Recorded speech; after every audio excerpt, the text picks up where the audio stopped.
విద్వాన్ సర్వత్రా పూజయేత్. జ్ఞాన సముపార్జన వసంత పంచమికి ప్రతీకని శ్రీ దత్తగిరి మహారాజ్ ఆశ్రమం పీఠాధిపతులు శ్రీ శ్రీ 1008 మహామలేశ్వర డాక్టర్ సిద్ధేశ్వర ఆనందగిరి మహారాజ్ అన్నారు. సంగారెడ్డి దత్తగిరి మహారాజ్ ఆశ్రమంలో నిర్వహించబడుతున్న శ్రీ రాజశ్యామలదేవి నవరాత్రోత్సవాలు శుక్రవారానికి 5వ రోజుకు చేరుకున్నాయి. వసంత పంచమి కావడంతో ఆశ్రమంలో వైభవంగా వసంత పంచమి వేడుకలు కూడా నిర్వహించారు. చిన్నారులకు అక్షరాభ్యాసం, ఉచిత పలక బలపాలు, నోట్బుక్లు అప్పగారి చేతుల మీదుగా నిర్వహించారు. ఆశీర్వాచ కార్యక్రమంతో పాటు మరకతలింగ పూజ, హోమం, లలిత సహస్రనామ పారాయణం, కుంకుమార్చన, మహామంగళారతి, తీర్థ ప్రసాద వితరణ కార్యక్రమంతో పాటు అన్నదాన కార్యక్రమం జరిగింది. అనంతరం సంగారెడ్డి ఆశ్రమం నూతన భవన నిర్మాణానికి శంకుస్థాపన నిర్వహించారు. వసంత పంచమి కేవలం ఒక పండుగ మాత్రమే కాకుండా మన జీవితాల్లో జ్ఞాన వసంతాన్ని ఆవిష్కరించే మహత్తర రోజుగా భావించాలన్నారు. అజ్ఞానం అనే అంధకారాన్ని తొలగించి జ్ఞానం అనే వెలుగును ప్రసాదించేదే ఈ శుభదినమని తెలిపారు. ఈ కార్యక్రమానికి సంగారెడ్డి పట్టణంతో పాటు పరిసర ప్రాంతాల నుంచి భక్తులు, మహిళలు పెద్ద సంఖ్యలో భక్తి ప్రభక్తులకు నిదర్శనమన్నారు. ఈ కార్యక్రమంలో ఉత్సవ కమిటీ సభ్యులు వీరేశం, బసవేశ్వర్, రాజేశ్వర్, అశోక్ బాబు, దత్తు తదితరులు పాల్గొన్నారు. అభిషేకం చేసేటప్పుడు నేనే రుద్రుడను, నా ముందు ఉన్నటువంటి వాడు రుద్రుడు, ఆ రుద్రుడికే నేను పూజిస్తున్నాను అని అనుకుంటూ ఈ పరమేశ్వరునికి అభిషేకించాలి. ఇది మాత్రం నేను తెలియపరచాలనుకున్నాను, అందరు తెలియపరచాను. ఇప్పుడు మన జయశ్రీ గారు కూడా ఈరోజు మనకు సమయాన్ని కేటాయించినందుకు వారికి చాలా చాలా ధన్యవాదాలు. ఎందుకంటే నేతాజీ సుభాష్ చంద్రబోస్ గారి జయంతి వసంత పంచమి. ముందుగా వసంత పంచమి అంటే మనందరికీ తెలుసు సరస్వతి మాత రోజు. అయితే సరస్వతి మాత గొప్పతనం ఏంటంటే లక్ష్మీ సరస్వతి ఇద్దరు ఉన్నప్పుడు ఎవరి దగ్గరైనా నీ దగ్గర చాలా డబ్బులు ఉన్నాయంటే ఎవరు ఒప్పుకోరు, నీకు విద్య రాదు, నీకు బుద్ధి లేదంటే ఎవరు ఒప్పుకోరు. అంటే లక్ష్మీదేవి ఉన్నదంటే ఒప్పుకోరు, సరస్వతి దేవి లేదంటే ఒప్పుకోరు. అంటే సరస్వతి ఎక్కడ ఉంటే అక్కడ లక్ష్మి ఉంటుంది. విద్వాన్ సర్వత్ర పూజ్యతే. ఎక్కడ విద్వత్తు ఉంటుందో వాళ్ళని ఎక్కడైనా గౌరవించబడతారు. కాబట్టి విద్యకు అంత గొప్పతనం ఉంది. ఒక చిన్న కథ విద్య ద్వారా స్టార్ట్ చేసుకుందాం. అయితే ఒక జ్యోతిష్యుడు ఉంటాడు, బాగా పాండిత్యం తెలుసు, లేక లేక ఒక కొడుకు పుడతాడు. మీరందరూ నిశ్శబ్దంగా వింటే తొందరగా ముగిస్తా, లేకపోతే ఎక్కువసేపు చెప్తా. నిన్న నిశ్శబ్దంగా విన్నారు, ఇవాళ ఆకలి అవుతున్నట్టుంది. నేను తొందరగానే వచ్చిన, మీదే ప్రాబ్లం. సరే, అయితే చాలా పెద్ద జ్యోతిష్కుడు అనమాట, పాండిత్యం ఉంటుంది, లేక లేక ఒక కొడుకు పుడతాడు. ఆ కొడుకు యొక్క జ్యోతిష్యం చూస్తే ఏం అర్థమవుతుంది ఆయనకంటే ఈ కొడుకు ఒక గజ దొంగ అయ్యే అవకాశం ఉందని తెలుస్తుంది. మరి ఆయన పండితుడు, ఆయనకు జ్యోతిష్యం తెలుసు కాబట్టి ఆయన ఏం చేస్తాడు, చిన్నప్పటి నుంచి దొంగతనం చేయకుండా పిల్లాన్ని పెంచుతాడు. బంగారం దొంగతనం చేస్తే పలానా పాపం తగులుతుంది, వెండి దొంగతనం చేస్తే పలానా పాపం తగులుతుంది, ఇట్లా చిన్నప్పటి నుంచి తెలుస్తూనే ఉంటాడు. వాటికి దొంగతనం ఎందుకంటే పూర్వజన్మ వాసనా బలం అనమాట. పూర్వజన్మలో ఉన్నటువంటి వాసనా బలం వల్ల, పూర్వజన్మ యొక్క ప్రోద్బలం వల్ల ఆ దొంగతనం చేసేటటువంటి లక్షణం వస్తుంది. సరే, నాన్న జరిగే అవకాశం ఉన్నట్టు కనిపిస్తుంది. కనిపించేసరికి రాజుగారు బట్టలను చెప్తాడనమాట, ఎవరు దొంగ వచ్చిరని చెప్తే ఇక బట్టలు అంతా చెప్తే పశువుల కొట్టంలో అట్లనే కూర్చొని ఆలోచిస్తూ ఉంటాడు. ఆయనను అంతఃపురంలోకి రాజు దగ్గరికి తీసుకొని పోతారు. రాజుగారు శిక్ష గురించి ఆలోచిస్తుంటాడు అనమాట. ఏమయ్యా, నువ్వు ఇన్ని అవకాశం ఉంది, బంగారం ఉంది, వెండి ఉంది, నువ్వు దొంగతనం చేయకుండా అట్లనే ఎందుకు కూర్చున్నావు అంటే, లేదు రాజా, నేను రాజుకు అర్థమవుతుంది అక్కడ ఏం దొంగతనం జరగలేదని. ఎందుకు దొంగతనం చేయలేవు మరి ఇంత అవకాశం ఉంది అంటే, లేదు మా నాన్నగారు చిన్నప్పటి నుంచి నేర్పించింది అంటే. అప్పుడు ఏం చేస్తాడు, వాళ్ళ నాన్నగారిని పిలిపిస్తాడు రాజు. పిలిపించి ఈయనకేమో అంతఃపురం లోపల ఒక మంచి ఉద్యోగం ఇస్తాడు. వాళ్ళ నాన్నకు రాజుగారు స్త్రీ ఎక్కడైతే యాక్టివ్గా ఉండి స్త్రీ మంచిగా సక్రమంగా ఉందో ఆ కుటుంబం మొత్తం సక్రమంగా ఉంటుంది. మనం చూసిన పురాణాలలో ఛత్రపతి శివాజీ తల్లి జింజాబాయి ఏం చేస్తుంది, అక్కడ చాలా అరాచకాలు జరుగుతుంటాయి. స్త్రీల పైన దాడి, ఆవుల మీద దాడి చూసి తండ్రిని పిలిచి చెప్తారు, నాన్న చాలా దాడి జరుగుతుంది స్త్రీల మీద, ఆవుల మీద, మీరు ఏదైనా ఒక చర్య తీసుకోవాలంటే తండ్రి అంటాడు నా వల్ల కాదంటాడు. చాలా బాధపడిపోతాడు. పెళ్ళైన తర్వాత భర్తకు చెప్తుంది, భర్త కూడా నా వల్ల కాదంటాడు. అప్పుడు ఒకటి డిసైడ్ అవుతుంది, నా కొడుకును తీర్చిదిద్దాలని. ఛత్రపతి శివాజీకి చిన్నప్పటి నుంచి రామాయణ మహాభారతాలు చెప్పి తీర్చిదిద్ది ఒక హిందూ సామ్రాజ్య స్థాపకులాగా తయారు చేసినటువంటి గొప్ప చక్రవర్తిలాగా ఎవరిని తయారు చేస్తుందంటే శివాజీని. అంటే ఒక పిల్లల్ని తీర్చిదిద్దేటటువంటి శక్తి ఎవరికి ఉందంటే స్త్రీకే ఉంది. కుటుంబం లోపల కీలక పాత్ర ఎవరు పోషిస్తారంటే స్త్రీ పోషిస్తుంది. కాబట్టి అక్కడ తల్లి ఎప్పుడైనా పిల్లలకి మంచి విద్యాబుద్ధుల్ని నేర్పియాలి. వివేకానందం తీసుకుంటే వివేకానంద స్కూల్లో ఒక రోజు ఏమవుతుందంటే అందరినీ లేపి అడుగుతుంది టీచర్, నువ్వేం కావాలనుకుంటున్నావు అంటే ఒక డాక్టరు, లాయరు, టీచరు అంటారు. వివేకానంద మాత్రం లేచి ఆయన రోజు చెక్కా బండిలో వస్తుంటాడు అనమాట. వివేకానంద లేచి ఏమంటాడు, నాకు డ్రైవర్ కావాలని ఉంది అంటాడు. స్కూల్లో అందరూ ఎగతాళి చేస్తారు, నవ్వుతారు, తల్లికి ఇన్ఫర్మేషన్ ఇస్తారు. వచ్చినాక వివేకానంద వచ్చి చెప్తాడు, అమ్మ నరేంద్రుడు అనమాట, అప్పటికి వివేకానంద గారి పేరు.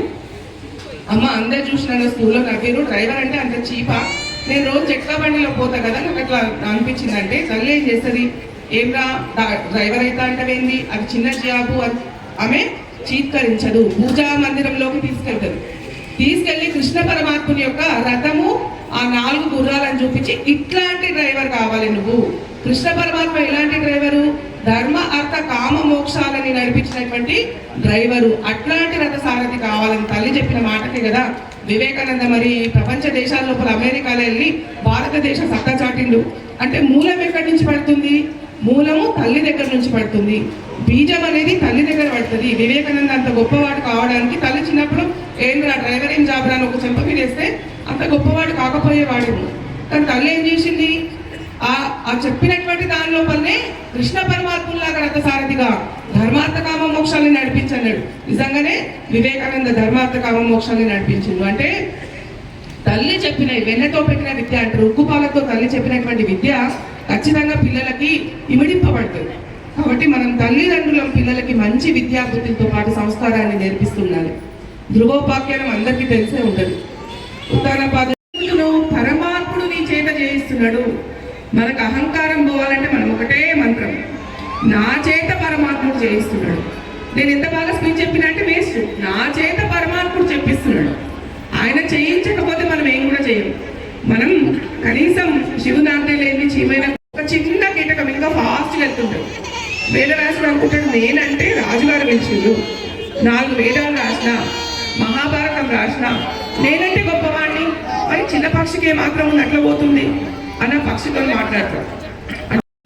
అటువంటి ఈ స్థలంలో ఇంకొంత ముందుకు వెళ్ళి ఈ ఆశ్రమము అభివృద్ధి పదంలో నడిపేటువంటి విధముగా ఆశ్రమ సభ్యులు ప్రతి ఒక్కరు కూడా ఈ యొక్క ఆశ్రమానికి ఎన్నో విధాలుగా సహశక్తులుగా కూడా వారి సేవలు అందిస్తున్నారు.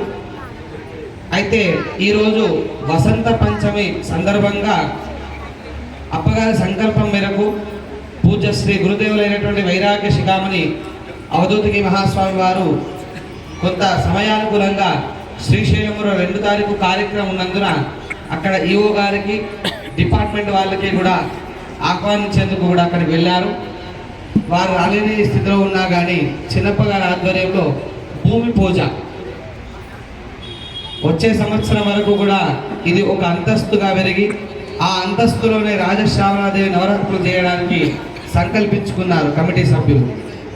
కాబట్టి ఎంతోమంది ఈ భవన నిర్మాణానికి కూడా ఎన్నో విధాలుగా కూడా ధన రూపములో వస్తు రూపములో అనేక విధములుగా వారి సేవను ఈ ఆశ్రమానికి అందిస్తున్నారు. కాబట్టి 2:55 నిమిషాలకు భూమి పూజా కార్యక్రమం ఉంది చిన్నగా. ఆ పూజ చేసిన అనంతరం కూడా మహామంగళహారతి ఉంటుంది. కాబట్టి భక్తులందరూ కూడా ఈ సమయ పాలనను కూడా ప్రతి ఒక్కరు కూడా అంగీకరించవలసిందిగా కోరుచున్నాము. మీలో ఎవరైనా కానీ ఈ ఆశ్రమం మనం ఇంటిని కట్టుకున్నప్పుడు ఇంటిలో మనము మాత్రమే ఉంటాము. పక్క ఇంటి వాళ్ళు ఏం చేస్తారనంటే, ఆహా వీడెంత ఇల్లు పెద్ద కట్టుకున్నాడు, మీ ఇంట్లో ఏదో విధంగా ఉన్నదని చెప్పి పక్కింట్లోకి వెళ్ళి కిచెన్లోకి వెళ్ళి ఒక కిటికీ పెట్టుకుంటారు ఫస్ట్ ముందు. ఎందుకు? చేసినటువంటి ధర్మము దానము పుణ్యము ఎక్కడ పోదు. కాబట్టి పూజ్యశ్రీ మహామండలేశ్వర డాక్టర్ సిద్ధేశ్వరానందగిరి మహాస్వామి వారి ఆధ్వర్యంలో, కమిటీ ఆధ్వర్యంలో, సమస్త భక్తుల ఆధ్వర్యంలో ఈ భూమి పూజ కార్యక్రమము నిరంతరం అమ్మవారికి హారతి ఉంటుంది. కాబట్టి వచ్చే సంవత్సరం వరకల్లా భవన నిర్మాణం కావాలని సంకల్పించుకున్నాం. కాబట్టి ఆశ్రమ భవన నిర్మాణేన భూదేవత పూజనేన మహం గరిష్యే ఇది సంకల్ప్యాన్ సమాషదాన్ శుద్ధోదకవాత్రే నిక్షిప్త్యా స్తమాజాధ్య లఘస్య ముఖైరధ్వకంఠే విష్ణువాచితాః మూలే తత్ప్రస్తుతో బ్రహ్మ మధ్యే మాతృణాస్పదాః ముక్షోదసాగరా సర్వే సప్తద్వీపాः సుందరాः ఋగ్వేదో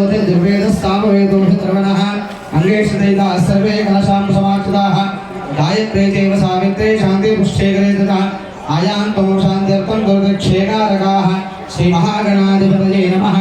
ओम गणानां त्वा गणपतिं भवामहे कविं कवीनाम् उपमश्रवस्तं ज्येष्ठराजं ब्रह्मणां ब्रह्मणस्पदान शृण्वन्नो दिव्यश्रीसादं महागणाधिपतये नमः। ध्यानपूर्वक भक्तिपूर्वक श्रद्धापूर्वक नमस्कारान् समर्पयामि। नृसिंहे गणपते गणेशत्वामः गुरुवे प्रथमं कवीनां नर्देव क्रियते किञ्चनारे महामर्तम् अभवन्दित्वमच्च अभिज्ञानो भगवन्नाथ वानसके भूतवसुपदेशके नारणो कृधरन तुत्सत्यदुष्मा भक्ते चिदाभिदाराय अस्मानो एकदन्ताय विद्महे वक्रतुण्डाय धीमहि तन्नो प्रचोदयात्।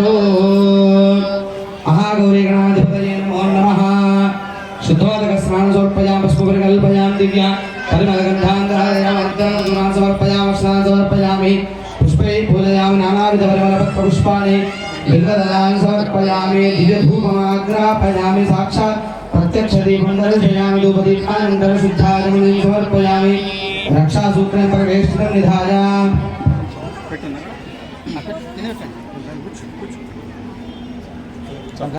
विश्वेत्तादे समनेषु प्रवाचाजातकर्थमगवन्निन्द्रसंवदे पारावतं यत्पुरुषंवृतं स्वहा पारुणः षडभाजर्षभन्दवे बृहत्सामक्षत्रौ दृष्टियं दृष्टुरोधमुग्रवीरम् इन्द्रस्तोभेन पञ्चदशेन मध्यगम्बादेन सगरेण रक्षा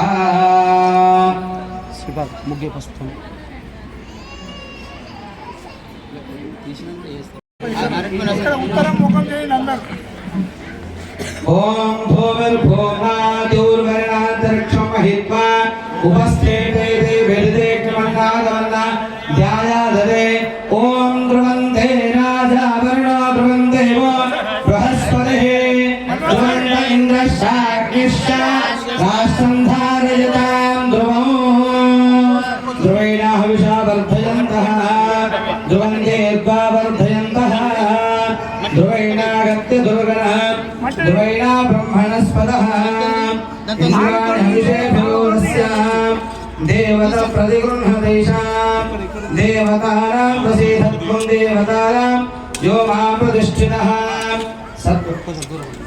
सर्वदेवस्य त्वनेयस्यावनन्तेन भगवत्यो धारयते धारयतानां विश्वोनां वृधोनागत्यः इन्द्रो फलमादिश्यत्यः देवतस्य प्रतिगृह्णदैशां देवत्यो भवत्यैषजा भगवत्यो नामृतेन साघत्वः सवेन अमृतेन वत्याम् अमृतेन गत्यया शक्तिर्ज्वालः तेर्नग्भयाः दिग्मया शक्त्यः भूदेवतायै नमो नमः।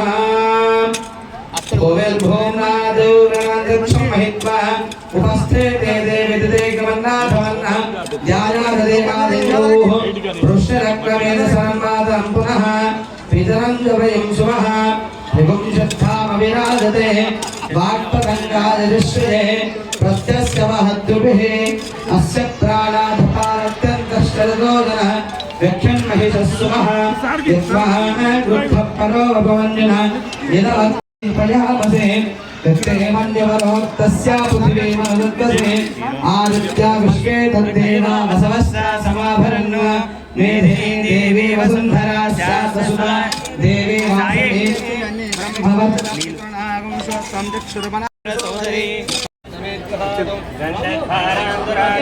नित्यपुष्टां करीशिनीम् ईश्वरीकुं सर्वभूतानां स्वामियो मत्वये श्रियं श्रीर्मे भजतो लक्ष्मीर्मे नश्यतो मनसकामहाकोटिवासुदेवशीमहे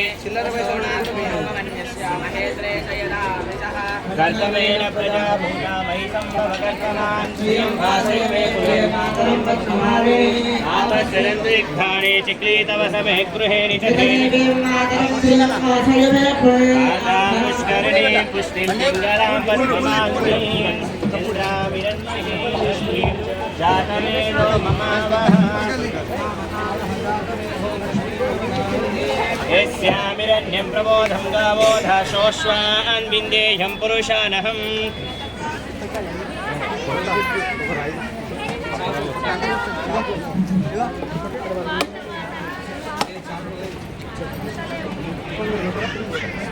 పెట్టండి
జయ ఇష్టలింగ ఇప్సిధాత మోక్షదాయక మహేశ పావన ప్రాణలింగ పాప భంగ పార్వతీ ప్రియ పాహి పర శివ భావలింగ భవతి భంగ భక్త బాలక భవామి భవరా జయ శంకర లింగ జయ జయ లింగ జయ జయ లింగ జయ జయ లింగ జయ జయ ఓం హ్రాం హ్రీం స్ఫుర స్ఫుర స్ఫుర స్ఫుర ఘోర ఘోర తర తర రూప జన జన ప్రజన ప్రజన కహ కహ మమ మమ బంధయ బంధయ ఘాతయ ఘాతయ బాధయ అఘోరస్త్రాయ హుం పట్ స్వాహ ది కూష్మాండ బలిం దత్వా జగదంబే విశ్వపాలిని మాతా కీ జై జగదంబే భూదేవతా మాతా కీ జై నయా పూజయా భగవంతో సర్వాత్మకో శ్రీ సకల భూతదేవతా ఆరాధనేన దత్తగిరి పుణ్య ఆశ్రమ సన్నిధానేన లోకహితార్థం సర్వదేవతానాం భవన నిర్మాణేన భూదేవత సుప్రీతౌ సుప్రసన్న వరదో భవిష్యామితి సాక్షిత హిరణ్యోదకం సృజ్యయేత్. మా జక్కుల యాదగిరి తాత గారు ఆశ్రమానికి ఎన్నో విధాలుగా తన సేవలు అందిస్తారు. అదే విధముగానే సంగారెడ్డి పట్టణంలో నూతన భవన నిర్మాణం కోసము జక్కుల యాదగిరి తాత గారు 1,00,000 రూపాయలు ఈ ఆశ్రమానికి అందించాలని సంకల్పించినారు అప్పగారి ఆధ్వర్యంలో. వారికి వారి కుటుంబ సభ్యులందరూ కూడా ఈ ఆశ్రమము నుండి వారికి ఎటువంటి కాలములో కానీ అప్పగారు కానీ అమ్మవారి ఆశీర్వాదము ఎల్లవేళలా కలుగుతుందని అప్పగారి అనుగ్రహం చేత తెలియపరుస్తూ ఉన్నాము. అదేవిధంగా మడపతి వీరేశమన్న గారు ఈ యొక్క ఉత్సవ కమిటీ అధ్యక్షులు. వారు కూడా వారి కుటుంబ పరివార సమేతముగా కూడా 1,00,000 రూపాయలు అందించాలనే సంకల్పంతో అప్పగారి ముందు చెప్పినారు. అదేవిధముగా చిన్నరామయ్య భక్త శ్రీనివాసులు గారు కూడా 51,000 రూపాయలు కూడా ఆశ్రమ భవన నిర్మాణానికి కూడా సంకల్పించినారు.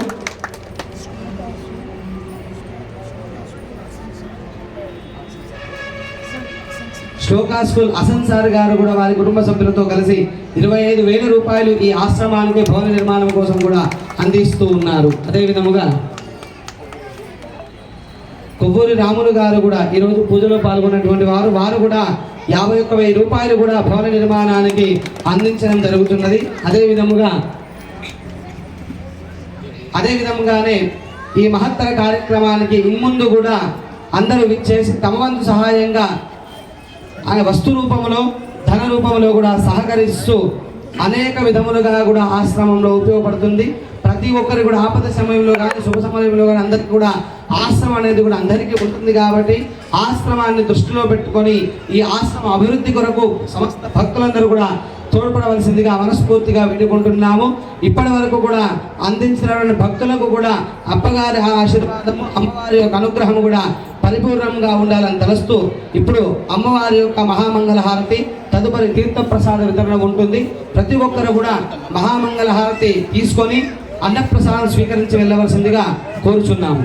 అవధూత చింతన శ్రీ గురుదేవం భవామి సహితం నమామి హస్తే తురంగం గిరిమధ్యరంగం శృంగారతాంగం గిరిజానుసంగం మోదేందుగంగం మదనాథభంగం శ్రీశైలలింగం శిరసా నమామి శ్రీశైలలింగం శిరసా నమామి. మహాకాళి మహాలక్ష్మి మహాసరస్వత్యై నమః. తమ పాదారుందయోః సువర్ణ దివ్యమంత్ర పుష్పాంజలి సమర్పయామి. ఆత్మత్రయ నమస్కారాన్ సమర్పయామి. ఓం నకర్మణాన ప్రజాధనేన త్యాగేనైకే అమృతత్వమానుషుః హరేణ నాగం నిహితం గుహాయాం తుభ్రాజతే యజ్జతజో విశంతే. వేదాంత విజ్ఞాన ఉత్సవ కమిటీ అధ్యక్షులు ఇక్కడున్న మండపం దగ్గర ఆస్తిని కోరుచున్నాం అప్పగారి దగ్గరికి. మడపతి వీరేశం స్వామి గారు అప్పగారి ఆశీర్వాదం తీసుకోవాల్సిందిగా కోరుచున్నాము.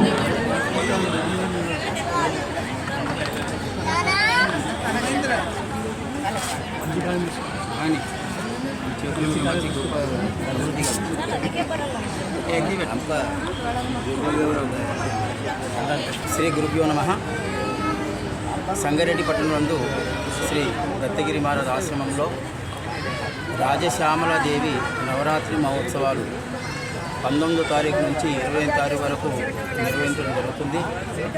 ఈ రోజున 5వ రోజు.